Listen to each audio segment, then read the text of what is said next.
No worries. All right. Good morning, everyone. How are you today? Good, good. So, good morning to all of you, and welcome to the First Unitarian Church of Alton. Greetings also to those who are watching the service remotely. Everybody say hi. Hi, everybody. Okay, I'm Robin Berkeley. My pronouns are she, her. I'm the president of the congregation, and I also serve as a worship associate. The First Unitarian Church of Alton is a small congregation in Alton, Illinois, spiritually led by the Reverend Krista Taves. Our mission drives us to live our values. Our mission is as follows. We are outward reaching and inward seeking. We're creating and nurturing an intentional community that values acceptance, social justice, and the embodiment of UU principles. Come, let us question together. I'm so glad that you're here, whether you're in the sanctuary or online, and we welcome everyone to this home of comfort, spirit, justice, and hope. We are Unitarian Universalists. We open our service with a prelude by our accompanist, Joy.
That was a prelude in many ways because it is a prelude to what we're going to talk about a little bit, which is happiness. Come on, get happy. All right. So, an important ritual in the Unitarian Universalist faith is the lighting of our chalice. Unitarian Universalists have many different interpretations of the flaming chalice, including the light of reason, the warmth of community, and the flame of hope. Join me in celebrating all of these reasons and more. If you're watching elsewhere and have a chalice or a candle, please light it now as we all join in saying the unison words projected on the screen. We hallow this time together by kindling the lamp of our heritage. Our opening prayer is by Reese Williams, found on the UUA website, and it's called Breaking Down Barriers. Spirit of life, come to us to break down barriers, to widen horizons, to make us less judgmental. Help us to see the larger picture and the kinder conclusion, to love and let live, to embrace and forgive, to sustain and care.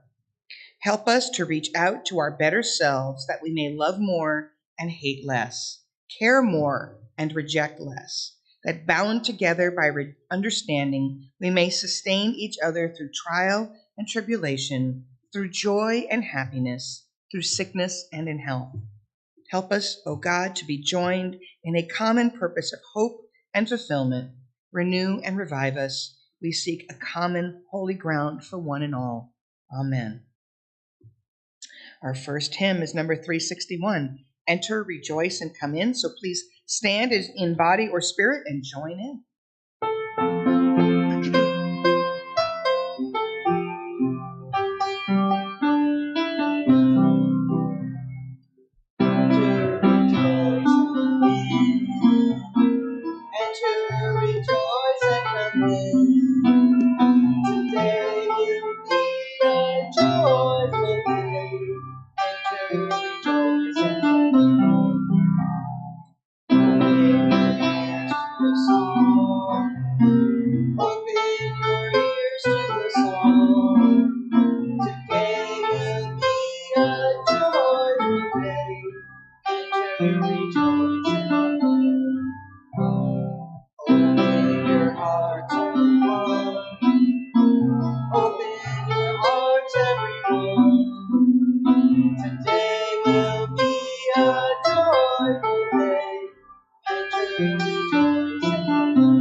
joyful day, enter rejoice and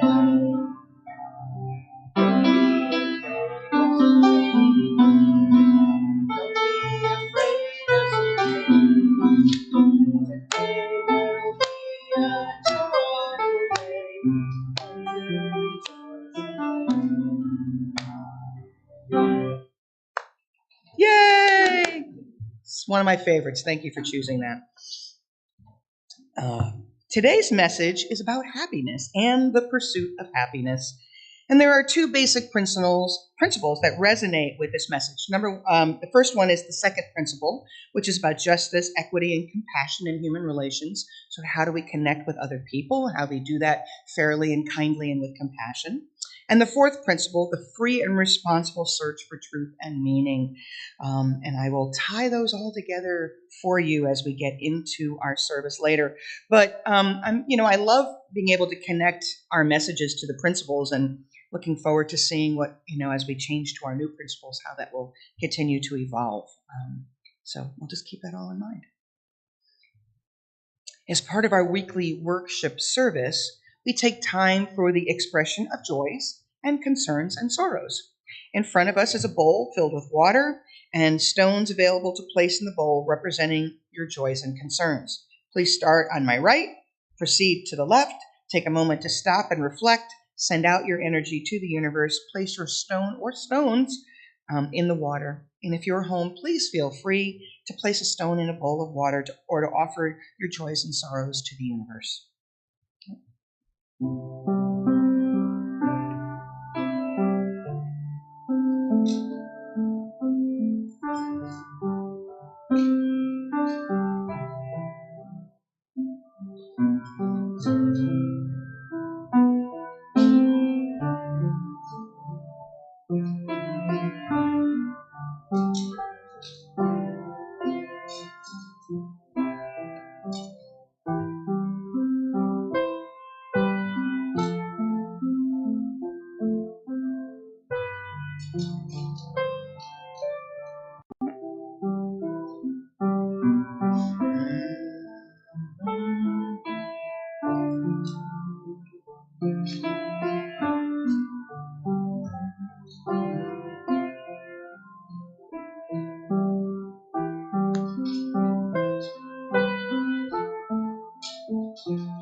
Our youth have already left, so we don't need to sing them out. So we have a new hymn that we're going to try. And Joy, you want to take a minute? It's called Sing a Song Today. You want to tell us a little bit about it? Or no? Oh, all right, the last one. We have a new song later on that we'll be singing as well. So, all right. I'm just going to play it through once, and then we'll sing it twice. All right.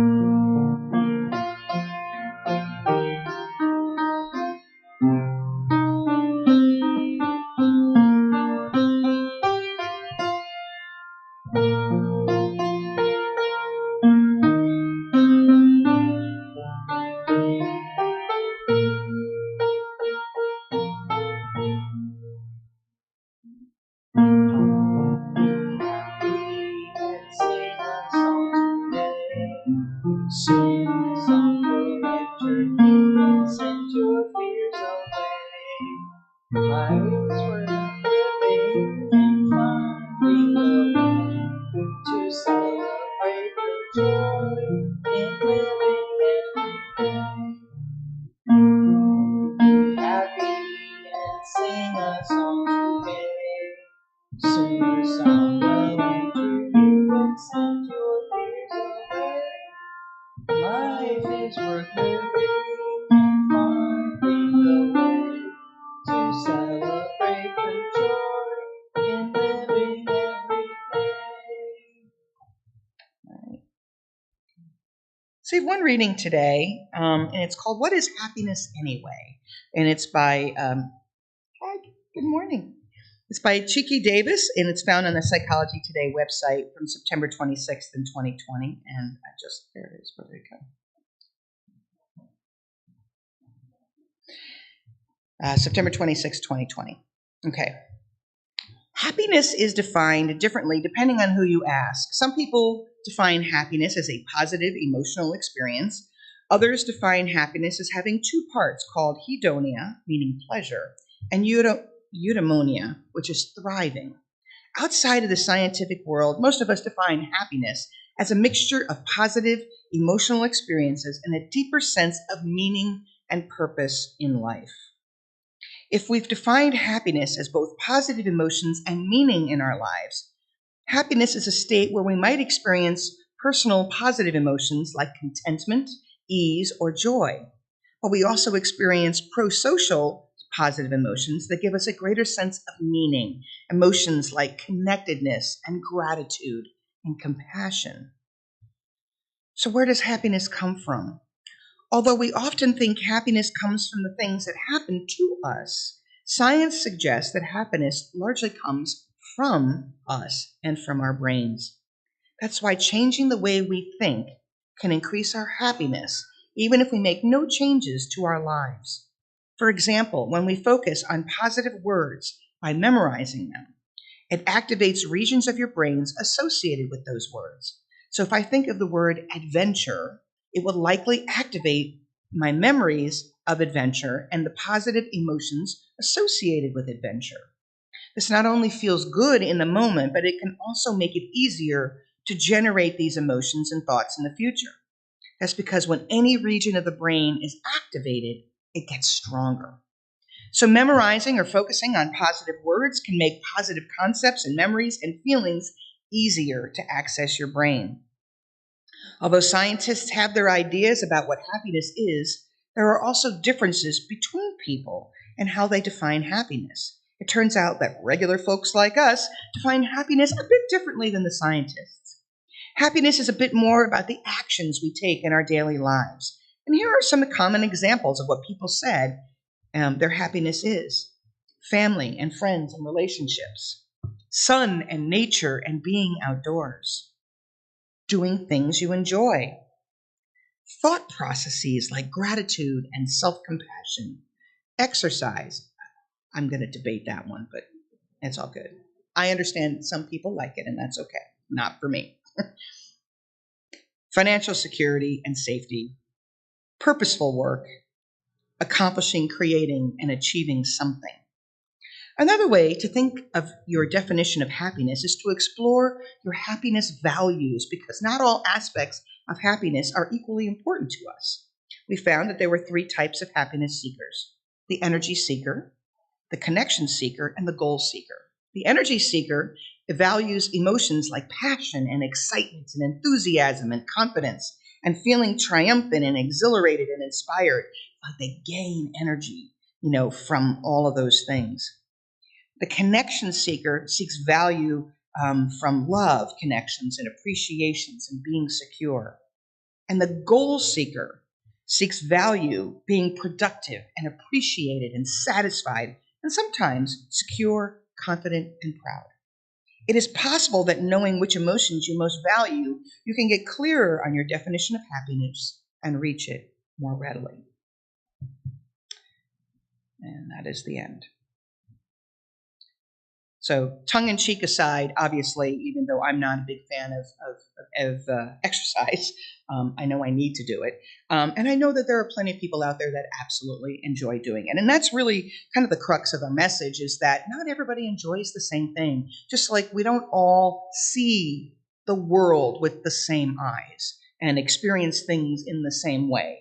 So today, I want to explore a little bit this concept of what it means to be happy, or what is happiness, and sort of how that relates to us being UUs, connecting it all together.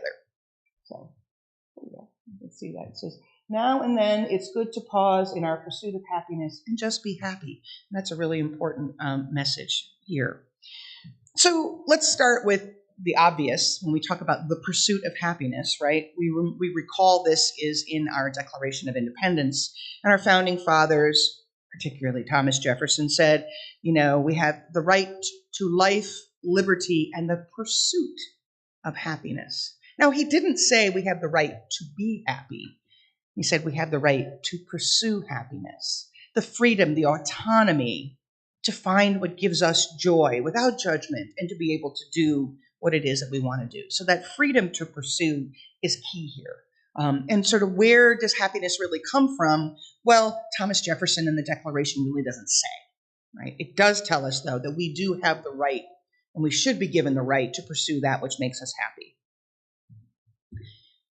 And we hear about this notion of, happiness all across in the media, in magazines. 7 ways to keep your guy happy in bed and all those kinds of things. And you look at that and you go, how do we even know, right? What's going to make somebody happy? Because what makes one person happy doesn't make another one happy. And then we've got this notion of, Bobby McFerrin, right? Don't worry, be happy. And while that sounds great and we all can go do, do, do, do, do, and sing along with him, on the other hand, we recognize that sometimes we do have to worry. Sometimes we can be happy and still be worrying about something, being happy where we are in this moment with what we have in our life, but being cautious and recognizing there's some scary things out there, or there's some scary things ahead that I don't even know what to expect. So I love Bobby McFerrin, of course, and so I'm not denigrating the song at all. In fact, I love to sing it and hum it myself all the time. But it is also important to recognize we're not also talking about toxic positivity, because toxic positivity is by definition toxic. And this is the person that runs around going, oh, there's nothing bad happening. Everything is good. Everything will be fine. Like the opposite of Chicken Little, right? Chicken Little is like the sky is falling. And toxic positivity, Chicken Little, is like, it's all right. Don't worry about it. Nothing bad's happening. We also have to acknowledge that there are good things going on and there's some not so good things going on. But the happiness that we want to feel and need to feel is within us. It's not something that's external. And that's really the most important thing in that message. So, Suzanne and I and a couple other my friends, we went to see Wicked last Friday night, which was amazing. If you haven't seen it and you can get an opportunity this week, go do it. But I wanted to point out, as much as I love the story and I love Glinda was toxic positivity. She was all about, oh, it's all happy and it's wonderful and we don't have to worry about things.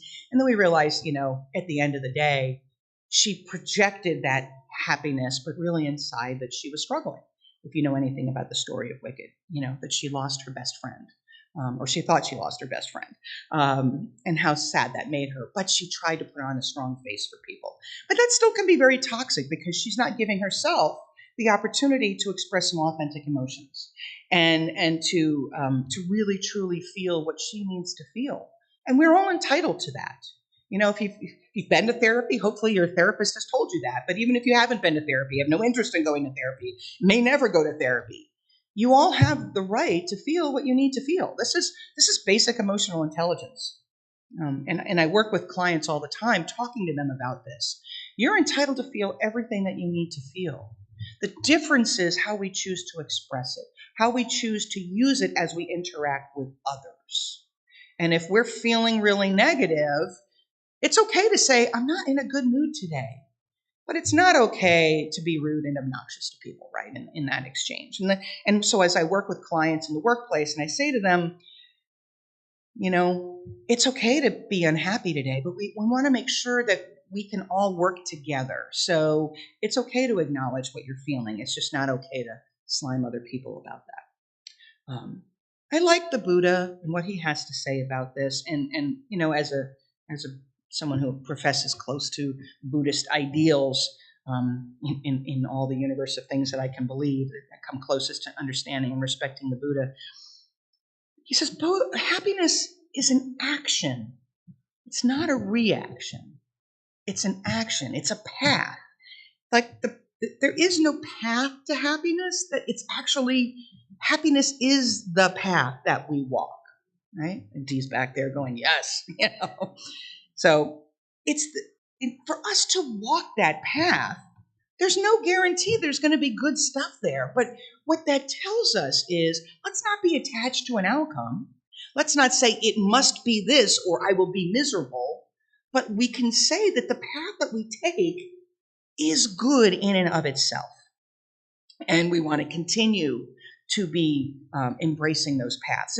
And the goal there with Buddhism, as you've probably heard a dozen or more or a million or more times up here in the pulpit, is it's non-attachment is the key. It's so hard often for myself, even when I have, I'm going to a funeral this weekend. So, that's a big one coming up next weekend. And, I've had a friend whose daughter is battling a rare form of cancer. I know I've shared that with you all as well. And I could be, like, oh, don't let anything bad happen. And, oh my God, I'll do whatever it takes so nothing bad happens. And while that might make me feel good in the moment, it doesn't prepare me for a difficult outcome that may pop up. My friend's daughter is just turning 30 and she's in a bad place, and I hope that she makes it, but we don't know for sure. So what I try to do when I think about practicing non-attachment is I say to myself, I want to pray for peace with whatever outcome is going to happen. And when I pray for that peace, no matter what that outcome is going to happen, and I know that feels sort of frustrating, it doesn't mean that I've given up hope, that I'm not going to do what I can to make something good happen. But it means I am praying for comfort with whatever is going to end up being at the end of the day. And I don't know. We don't know, right? The uncertainty of the world is a big part of that. So there's a couple of other great quotes out there. I spent a lot of time having fun researching this. Little happiness there, right?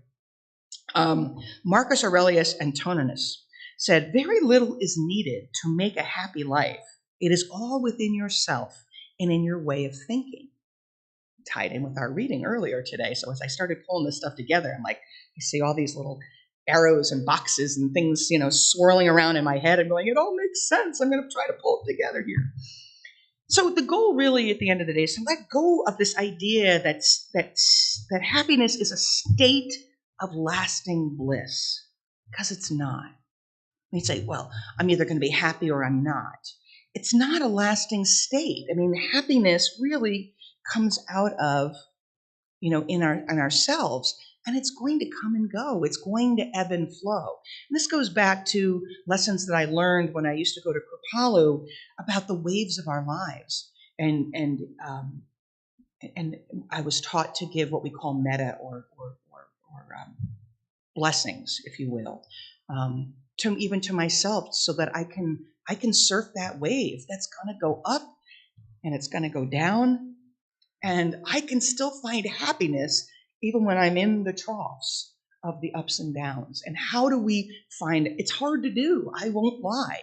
Yeah, I'm a work in progress on that all the time, because literally I find it incredibly difficult sometimes when things feel really rough to find happiness and joy in those things. But what I also try to remember, which is that first line, which is letting go of the idea that happiness is a lasting state of bliss. And it's just not. It's going to come and go. And when I recognize that, I'm like, oh, I'll come up on the wave. I'll start surfing the wave again in a different way. It'll be just different. And I think sometimes we resist that because we're afraid of what the unknown is going to bring. I get that. Happiness is really unique to each person. And I, as we talked about in the reading, right? The different things, the different values that people put emphasis on. And that's at the core of this is, how do we understand that unless someone is really harmed or harming somebody else, differences in taste and interests lead to differences in paths to happiness. It's what we do here as Unitarian Universalists. We honor each person's path to finding happiness and truth and meaning in their life, which of course aligns with our fourth principle, right? That free and responsible search for truth and meaning. What will give me happiness is not necessarily going to give somebody else happiness. That we may have an atheist here that doesn't have any attachment to an idea of a spiritual being, an omniscient being, whatever we want to define it, and others do. That we have Buddhists here and Hindus here and people with different expressions of faith. Some of us are theists, some of us are multi-theists, some of us are pagans. And our goal is to honor that and recognize that everybody's path is just going to be different. Now, that's easy for us to do in these four walls. That's why we're all here, right? It's a little harder to do it out there, particularly when we see opinions and points of view on things that can be very challenging. And let me give you an example. As you know, I bought my new camper, and I'm in this little group called Girl Camper. It's actually a national organization. Maybe it's international, I don't know. But they not only have this national organization, but they have these little branches in each state. And the goal is for women who want to travel to have groups to call upon to each other, to support each other. Like, I had to learn how to back up my trailer and, all those things that I had no idea how to do. And so I had to learn all that. And the website's great. And so one of the questions from somebody said, I'm going to be traveling alone. How do you keep yourself safe? Because I'm worried about how do I keep myself safe. More than half of the people on that list were like, my Smith & Wesson, my gun, my 45, my this, my that. And I'm like, oh. And I'm like, well, everybody's got a different point of view on that. And that's still really, really hard for me to get my head around. And I said in the group, I've lived in the Bronx.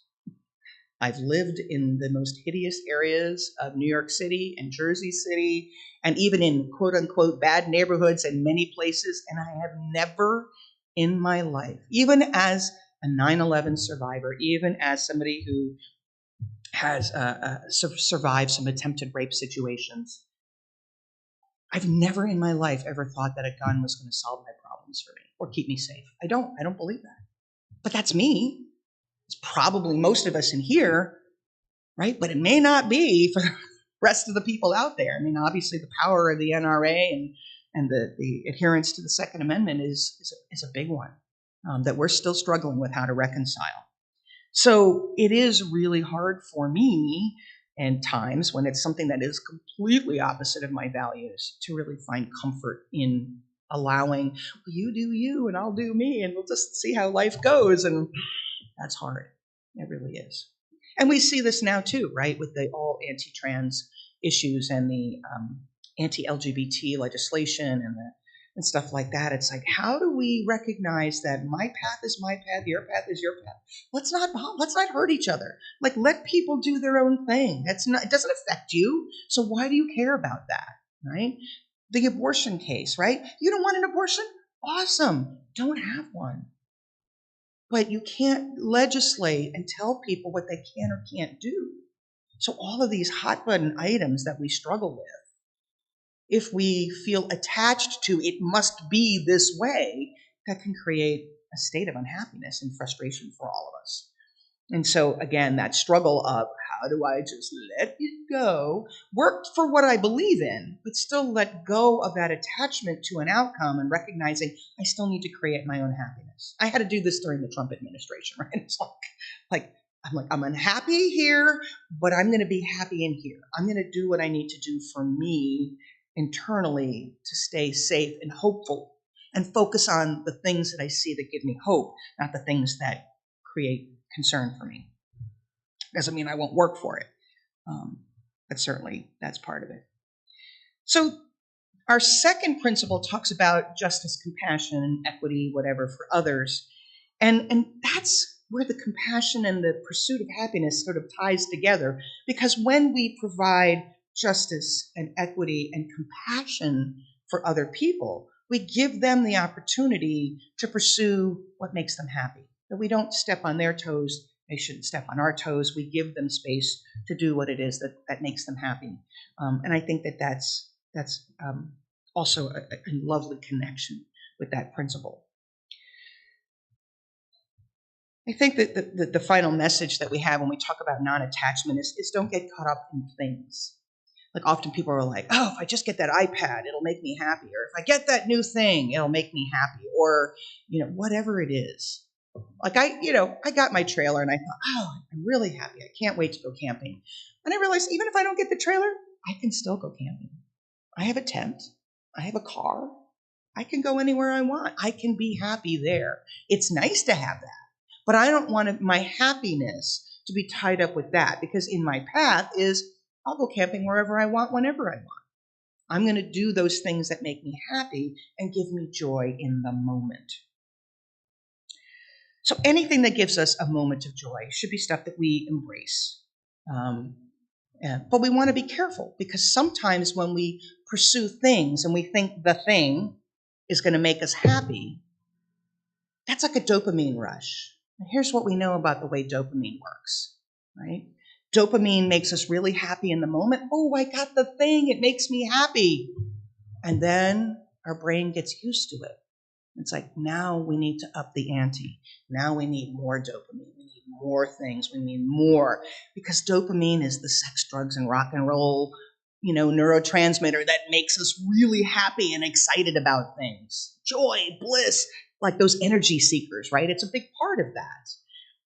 And when we don't satisfy that can create real problems for us. But also we recognize when we're attached to the things eventually aren't going to give us those squirts of joy anymore. They're not. And we need to figure out where the happiness is. It's that journey inside. So what are some of the things that bring me happiness? I work really hard, and I'm not always successful at it, of being joyful in the moment. No matter what it is, I want to enjoy what I'm doing, even if it's frustrating, right? When we packed up to move downstairs, that was hard work. I was exhausted. We were all exhausted, but you know what gave me joy? We were all there doing it together. So many people came out to help with that, and that was like, this really sucks, but I'm really excited that this brought us together to do these things together as a team. So there's really beauty and joy in everything. It's akin to that song, which maybe would have been a good one we could have added today, Everything is Holy Now by Peter Mayer. It didn't even occur to me till after I was putting my thoughts down last night, wrapping this up, and I was like, wow, yeah, everything is holy. We can be happy anywhere. I find I like places. Like I've lived in a lot of different places. I've lived in Wisconsin in a couple of places. I've lived in New York, New Jersey, Connecticut, upstate New York, Illinois, California. And people are like, oh, what did you like? I said, I liked all of them for different reasons. Find your happiness in the space that you have. Be happy with what you have, not what you're missing, right? Be happy with what you have. And embrace that happiness. Embrace being present to whatever joy there is, seeing the world with different eyes. So going back to Marcel Proust, finding joy and happiness with different eyes and different ways of seeing things. I can walk into this building and go, oh, another headache. We got to clean the toilets downstairs. We got to fix this still. And then I look outside and I see flowers and I see the river, and it makes me happy all over again. And I love the energy here. And I know that I'm going to be sad when we have to walk away. But there's a new adventure ahead. So I'm ready for that too. Doesn't mean I'm not allowed to be unhappy. It's okay to be unhappy. It's okay to recognize that this is going to be a struggle. But it's also important to recognize what really matters, right? And to focus on that. To the point about how we can prime ourselves to be happy by thinking positive thoughts. There's a lot of work to that. There's a lot of truth to that. And maybe this is, the law of attraction. You hear people talk about that all the time, the laws of attraction, how that's so important to be able to say, I manifested it and I made it happen. And it's part of it is attitude, right? And we talk about this in the emotions literature when we talk about emotional labor. Emotional labor, when we have a big dissonance between what we're feeling inside and the way we're supposed to express ourselves, that creates a lot of dissonance for us, and that can be really painful and difficult for us to do. It puts a lot of stress on us. It's a lot of burnout when we're pretending we're happy when we're really not. But deep acting emotional labor is really what we're trying to talk about. It's where I'm having an inner dialogue with myself and I'm saying, I know I'm unhappy, but I know things are good for me in many respects here, and I know this is hard, but I know this will be okay in the end, where we start to reconcile why I'm feeling sad and how I can still authentically empathize with somebody else's issues. So that's where the deep acting, the emotional labor comes into play. The core of that is empathy. Being able to go, yeah, even though I'm frustrated, I understand they feel what they feel, and they're entitled to feel what they feel. And I'm okay with that. And that's hard work. It really is. But Melody posted something on Facebook the other day that, again, resonated with the message that I had today. And the message was exactly that, about how we can prime ourselves to feel all sorts of things. If we're perseverating on negative emotions, everything will feel negative to us. And maybe that's why people feel like they need to have a gun, because they feel like the world is big and scary, and I just don't. I get there's bad things that happen. Good grief. I mean, I watched 9/11 happen. I mean, I get it. Bad things can happen. But I choose to bring positivity into my life, not in a toxic way, but to choose to create happiness for myself no matter what. Happiness is in us. We just have to find it. We have the potential for happiness. We have the right to pursue it, as our declaration says. But we also have the responsibility to capture that ourselves. We have to choose that for ourselves. How do we do that? Well, Harold Kushner says, you don't become happy by pursuing happiness. You become happy by living a life that means something. Happiness follows because living that life, that path, is what leads us to happiness. So choosing to have a meaningful life goes back to our fourth principle, allowing for the responsible search for truth and meaning, having a meaningful life, doing what means something to us here, deep inside, is what will make us happy, even when things kind of suck. It will. It'll keep you strong, and it'll keep you focused. So what this means for us as UUs, it means we continue to do the work that we've been empowered to do. We continue to do that search for truth and meaning and understanding, to treat everybody with dignity, even if we freaking disagree with them. We still have to treat them with dignity. We may not get that treatment of dignity back. That doesn't mean that we don't hold ourselves to that standard. We follow those 7 principles, or whatever they're going to be in the near future. We follow those principles and let them guide us. And that will bring happiness to UUs. I guarantee that. Amen and blessed be. All right, Joy.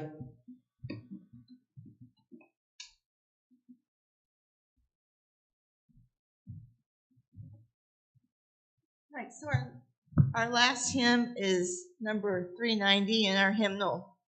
And just to help you out, it's in Latin. You only have 2 words, which is the title, Gaudeamus Hodie. You want to say that? Gaudeamus Hodie. We're going to sing that over and over. And what that means in Latin is it means, let us be joyful today. And when I looked this up, Far Fringe is a website that gives information about songs in our hymnal. And what he said was, joy is hard to find some days, harder than hope. I think joy is part of what's at the heart of compassion. It's just an idea that occurred to me as I started singing this song.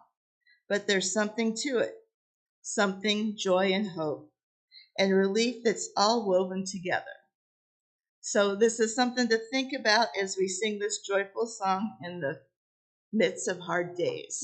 And I will play it through once, and we will sing it twice. And thank you for embodying joy, Joy. Let's make it work, folks.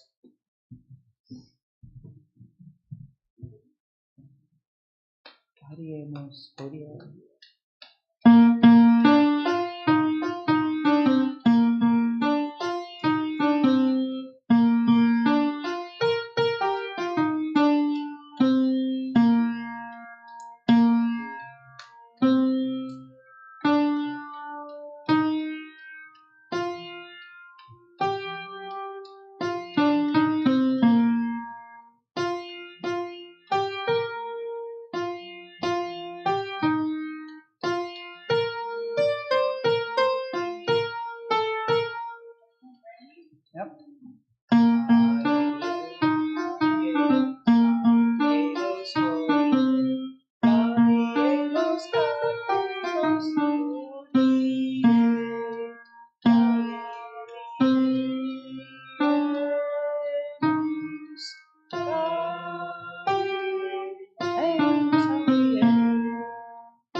Nicely done, my friends.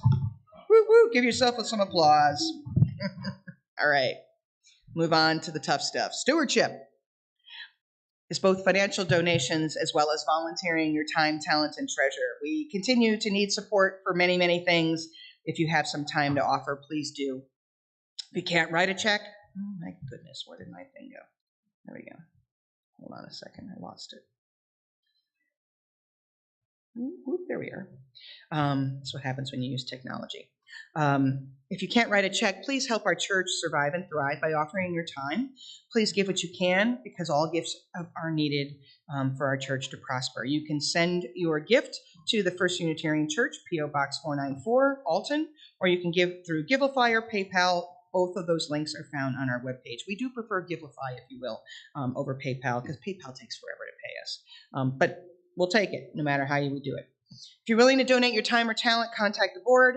Mary, please help yourself. Go ahead. Thank you so much for doing that. Give what you're able to. You are a generous people.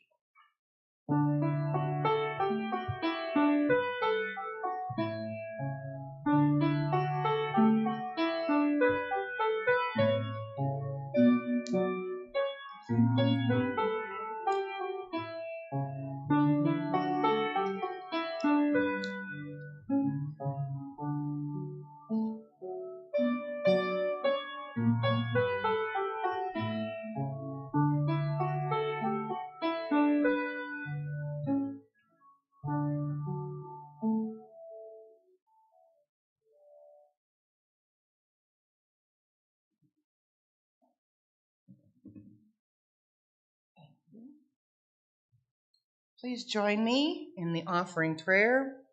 May this offering equip us to inspire love and seek justice.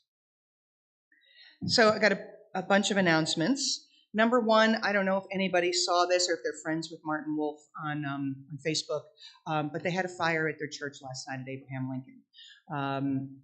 It's fine. There's no structural damage, but they were having a talent night, and some smoke filled the building. So I'm sure we'll hear more from Martin.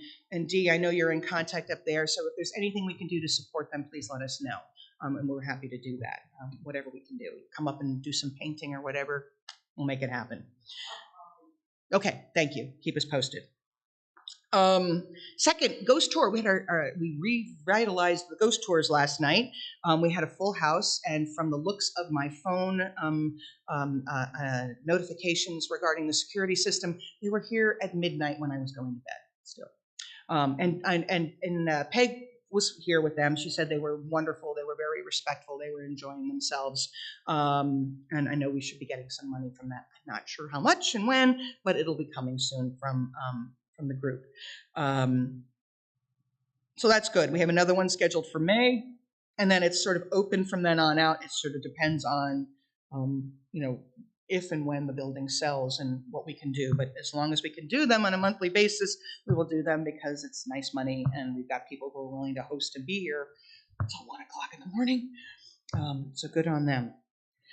Next is, you'll see in the newsletter that Mary sent out this morning, and I apologize, it was supposed to go out yesterday because I didn't get my stuff in a time. So my apologies to everybody. But check it out when you get home. We're going to have a town hall, a transition town hall meeting on May 9th on Zoom. We want it to be accessible for everybody. Originally thought about doing it face-to-face, and we thought, Zoom is fine. For this purpose, because we're sharing information and we're answering questions. We can record it and we can share it with anybody who cannot be here. So I thought that seemed to be the best option for how we wanted to handle that.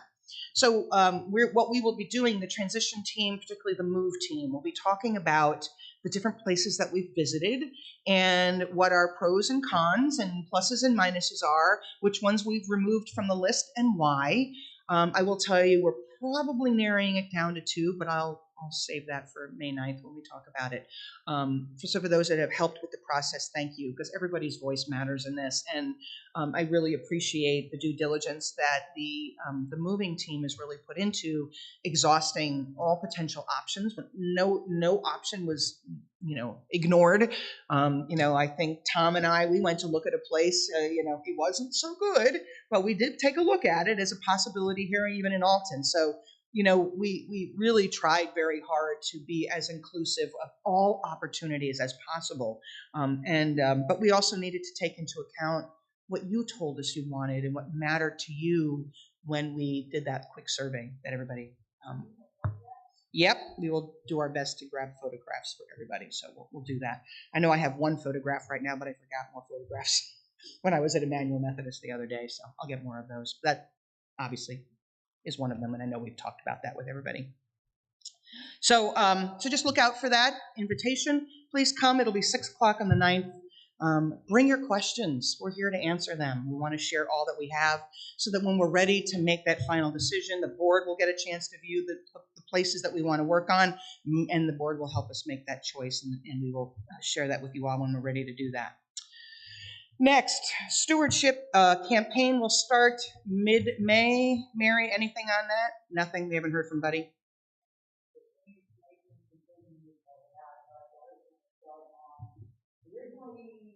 The 14th. Yeah, in 2 weeks. Yeah, flower communion will be on the 14th.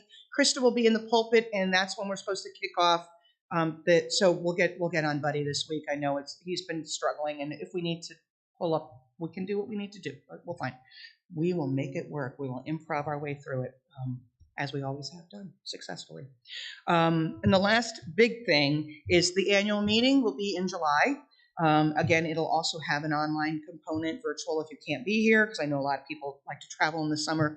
But I will, even though I have some plans to travel for sure, I will make sure that I'm here for that. And I think it's the 2nd, the 12th maybe. I don't have my calendar in front of me. I think that sounds right, but you'll see that. You can check your calendar.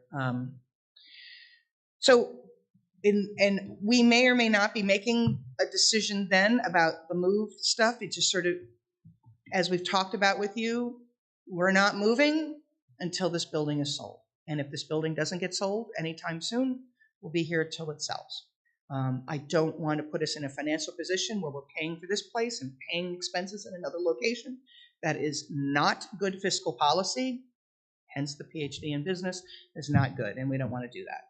So every place that we've talked to understands what our process is. They understand that we are not going to do anything at any point in time until we know that this building is sold. Now, do I think we have a good chance of selling it? 100%. Different than other church locations because we've got the haunted history here, which matters a lot to people in this community, as well as an amazing view. And I think that will be very attractive to whoever chooses to use this space, whether it's an entertainment space or a retail space, or some people are even talking about, a residential space. So who the heck knows? Whatever will be, will be. Lastly, if you were not already aware, I think we talked about this already, but downstairs is done. Whoop, whoop, whoop, yay. The only thing that we have an issue with now is the toilet keeps bubbling up. I know, don't get me started. And I'm waiting to hear from a sewer company to get back to me about when they can come in and do the work. And it might be a little while before that'll happen. So we just need to keep an eye out when there's really horrible rains to get that addressed and keep on top of it and keep it cleaned, and et cetera, et cetera. So please don't use the toilets downstairs. Even if we don't use it, it doesn't mean that it's not bubbling up. We did get the dishwasher fixed, which was creating that leak underneath the floor in the kitchen where we see some cracks and stuff. And so we have to decide, and the board can decide this, at our next meeting, whether or not we want to actually get somebody in to repair that or just let it be as it is. So we'll talk about that and see what's kind of going on. Are there any other messages anybody wants to share? Anna Deezus is coming Thursday at Baker's and Hale, right? Baker and Hale. So if anybody wants to join, let Sandy Shaner know, and go have fun with that here in Alton. I will not be able to make it, unfortunately. So, all right, good. Anything else? Okay, good. Making sure I missed sometimes. All right, so I invite you to join me in reciting a prayer to extinguish the chalice. The light of truth and meaning cannot be put out. We are keepers of this flame until we meet again. Our closing words are number 688 in the Gray Hymnal by Nancy Wood. Hold on to what is good, even if it is a handful of earth. Hold on to what you believe, even if it is a tree which stands by itself. Hold on to what you must do, even if it is a long way from here. Hold on to my hand, even when I have gone away from you. Have a great day, have a great week, and come join us for potluck, whatever we got out there for everybody to enjoy, and we'll see you in a little bit. All right. Thank you, Joy, for the prelude.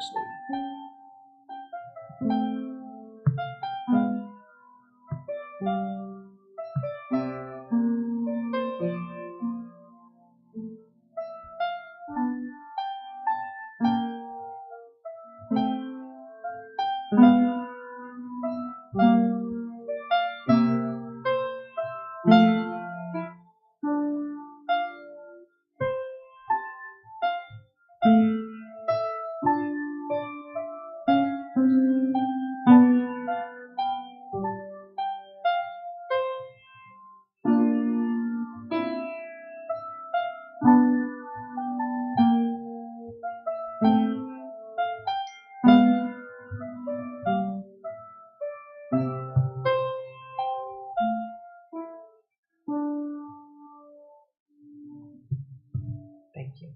Beautiful. Thank you, Joy, for good choice of music today. If somebody could help with counting, so you don't leave and forget to count it before, because Nancy's not here today, I would